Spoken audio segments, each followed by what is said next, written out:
ఎగ్జామ్ని మైండ్లో తీసుకొని ఇవాళ కొన్ని ఈడియమ్స్ని నేర్చుకుందాం. సో ఫస్ట్ ఇడియం వచ్చేసి టు బెరీ ద హ్యాచెట్.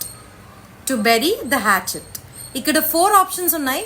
మీకు రైట్ ఆన్సర్ అనిపించేదాన్ని సెలెక్ట్ చేయండి. టు బెరీ ద హ్యాచెట్ అంటే టు మేక్ పీస్ అని. మీలో ఉన్న గొడవని ఆపేసుకొని మళ్ళీ ఫ్రెండ్స్ అవ్వండి అన్నట్టు.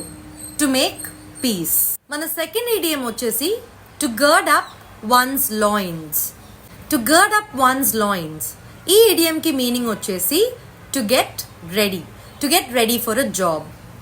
To gird up one's loins అంటే సిద్ధంగా ఉండండి అని అర్థం. ఇప్పుడు థర్డ్ ఇడియంని నేర్చుకుందాం. The meeting ended in fiasco.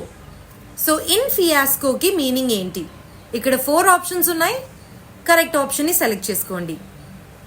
In fiasco అంటే ఇన్ కంప్లీట్ ఫెయిలియర్ అని అర్థం. మనకి అన్ని చెడుగా జరిగినప్పుడు ఈ ఇడియంని వాడొచ్చు. ఇప్పుడు 4th ఇడియంని నేర్చుకుందాం. అ ఫూల్స్ ఎరెండ్. అ ఫూల్స్ ఎరెండ్ అంటే ఏంటి? ఇక్కడ 4 ఆప్షన్స్ ఉన్నాయి. Select any one. A fool's errand అంటే కష్టం ఉన్న ఫలితం లేని పని అని అర్థం. సో ఇక్కడ సెకండ్ ఆప్షన్ అనేది రైట్ ఆన్సర్.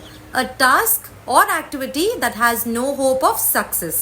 సో మనం ఏ పని చేసినా సక్సెస్ ఉండదు అని మనం అనుకున్నప్పుడు అ ఫూల్స్ ఎరెండ్ అని అనొచ్చు. ఈ వీడియోలో మనం లాస్ట్ ఇడియం నేర్చుకుందాం. We could receive the signatures only at the 11th hour. ఈ ఇడియంకి మీనింగ్ ఏంటి? At the 11th hour. At the 11th hour అంటే అట్ ద లాస్ట్ మూమెంట్ అని అర్థం.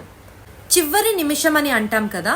సో అలా మనం మాట్లాడుతున్నప్పుడు అట్ ద 11th hour అని యూజ్ చేయవచ్చు.